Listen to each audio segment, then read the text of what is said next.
હવે અમે બે કામ હજુ કર્યા છે. તો અમે એક અપીલ કરી છે બધાને 15 દિવસ પહેલા કે આગામી 31 માર્ચને જે મહાવીર જન્મ કલ્યાણ દિવસ આવે છે એ દિવસને વરઘોડો બધા સંપ્રદાય મળીને કાઢે છે. તો આપણે જૈન એકતા દિવસના રૂપમાં એ વસ્તુને મનાવીએ. તો એની માટે અમે પછી દિલ્હી વાત કરી.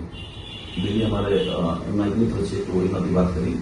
એકનાથ શિંદેના પીએ છે, 12 નંબરનું બંગલો છે એમાં દિલ્હી ગયા. અમે 3 કામ કરી સાથે એમાં પીએસ સાથે પણ બેઠા તો રેગ્યુલર કનેક્ટમાં છે. તો એનું પણ પૂરું બેક એમનાથી વાત કરી.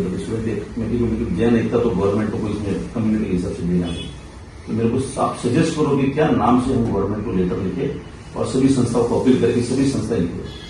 પછી એને રિસર્ચ કરીને અમે કીધું કે સુરેશભાઈ એક કામ કરો, વિશ્વ કરુણા એવં અહિંસા દિવસ આ ટાઇટલ અમને આપ્યું. પછી અમે હોમ મિનિસ્ટ્રી, પીએમઓ અને રાષ્ટ્રપતિમાં પ્રેસિડેન્ટ બધે મેલ કર્યા, લેટર લખ્યા. 31 ડિસેમ્બર તો ગવર્મેન્ટ ઓલરેડી હોલિડે આપે જ છે તો સરકારને કંઈ નવું કરવું નથી. તો અમે કીધું કે આ દિવસને સરકાર ઘોષિત કરે કે વિશ્વ કરુણા એવં અહિંસા દિવસ કરે. તો આ પણ એક અપીલ અમે ડિજિટલી બધાને કરી રહ્યા છીએ. હવે જૈન એકતાના માટે અમે બે કામ રજૂ કર્યા છે. એક જૈન એકતા સોંગ અમે રેકોર્ડ કર્યું છે અને એ સોંગ પણ અમે બે અલગ અલગ સોંગ રેકોર્ડ કર્યા છે. વર્ડિંગ એ જ છે, થીમ અલગ છે. એક યંગસ્ટર માટે છે જે વરઘોડામાં લોકો ડાન્સ કરે છે. મળી યંગસ્ટર આજકાલ મોડર્ન ટાઈમના હિસાબે કરવું જોઈએ ને.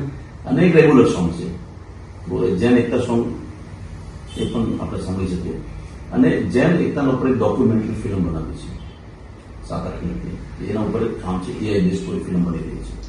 એ બધી બે વસ્તુ આપણે महावीर जन्म कल्याण दिवस अठवाडिया 2 દિવસ પહેલા जिसो जैन एकता महाअभियान से आज ही जुड़े। आगामी तीर्थंकर भगवान महावीर स्वामी जन्म कल्याणक दिवस को जैन एकता दिवस के रूप में मनाए।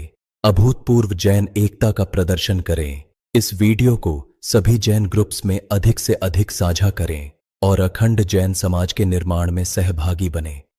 धन्यवाद।